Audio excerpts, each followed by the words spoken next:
Our last presentation is from Franz Knecht, founder of Connexus, and someone who's worked for a long time in sustainable development implementation in the financial industry. Franz has a lot of hats in the ISO world, but he is most importantly talking about his role in TC322 in convening the Future Standards Development Group. Franz. Thank you, Peter. I'm happy to contribute here in a very short way, explaining to you what we are looking at for potential new standardization projects. So that's this working group. Future Standards Development is not developing all the future standards, but it is preparing them to be taken into consideration and then launched via inviting experts. Next slide. You see, we have quite an active membership, also not all are present every time. So nevertheless, we have 29 experts from 11 member bodies of TC322. We have 3 active liaison organizations. We have up to now 1 active technical committee, another technical committee, then 207 and others, and then we have, of course, the leadership. Next.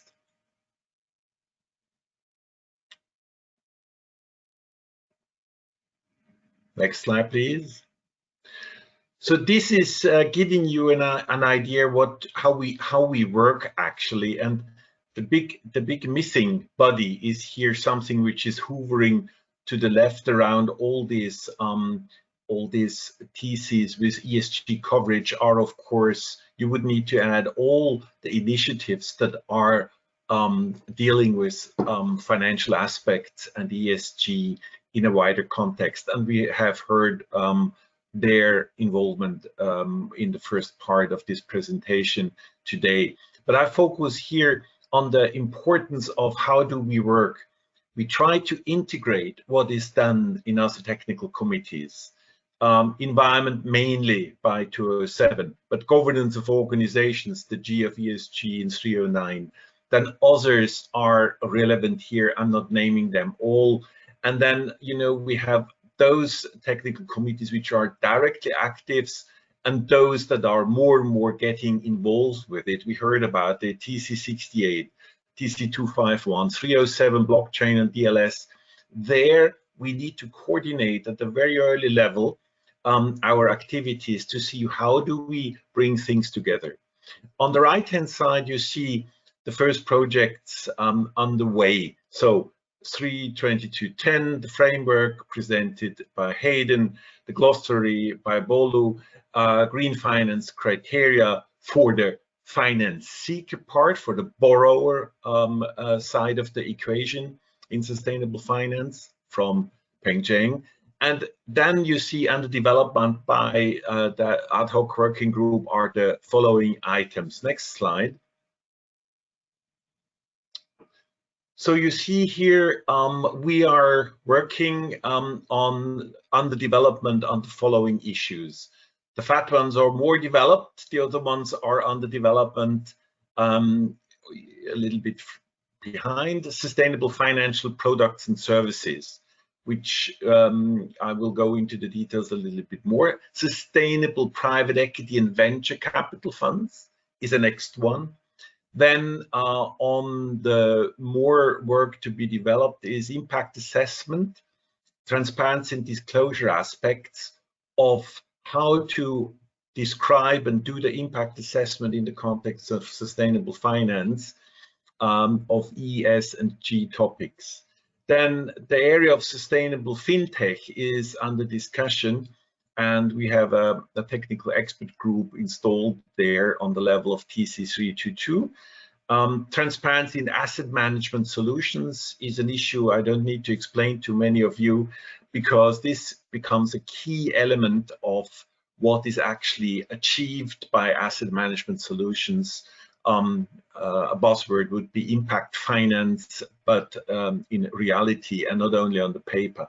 Then social aspects of sustainable finance is also coming up the equation very much. You follow the discussion on COVID-19 and impacts on economy and also sustainable finance. So we are looking how social aspects, it's not about COVID first of all, play a role and see how, what is the need and where could an international standard be of adding value and of value.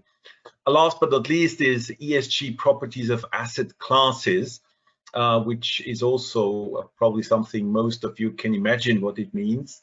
It is about when and how should asset classes define their ESG properties, in which format, and could that be normalized or standardized? Next slide.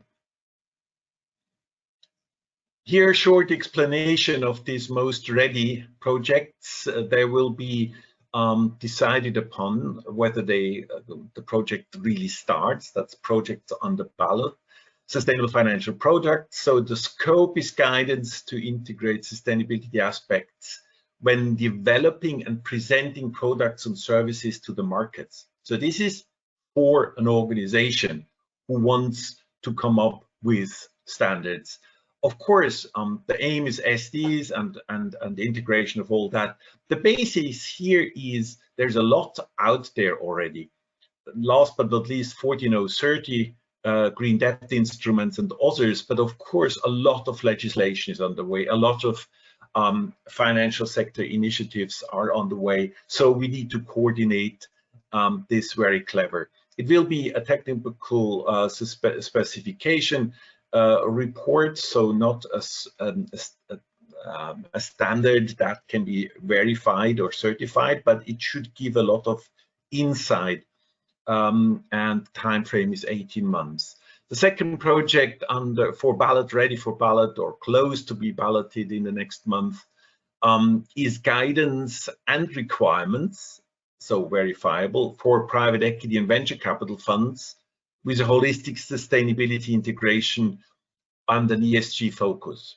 So the idea there is private equity and venture capital is much less regulated compared to stock listed products and services, whether it is equities or bonds or derivatives related to that. So we think that is an early moving standard that could contribute to the real big involvement of private equity in the sustainable development of our world through involvement of private markets.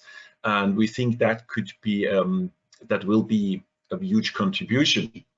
But of course, this needs also integration of what is existing out there. There are lots of approaches in the market, not so transparent and clear probably as other things, but the speed is on legislation, the speed is on financial sector initiatives and standards already out there.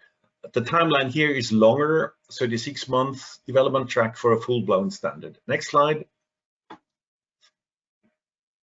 So sustainability fintech, I said already, is a technical expert group on work, and there we cooperate very much with other technical committees and initiatives to follow the development. So there is not yet a standard under development, but we follow the development in the markets, and that's an example how we integrate sustainability and impact issues in our work. We look what's going on.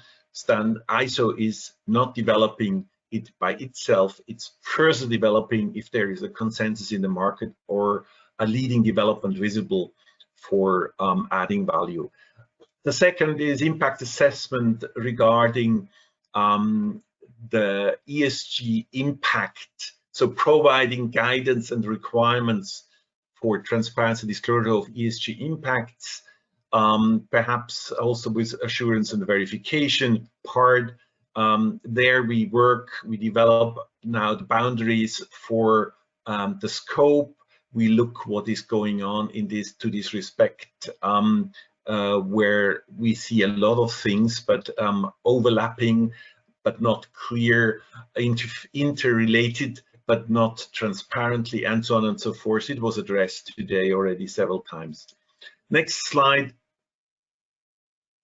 These are hot topics, but under investigation: sustainability in asset management solutions. I said that already. Improvement of quality and content and outcome impact.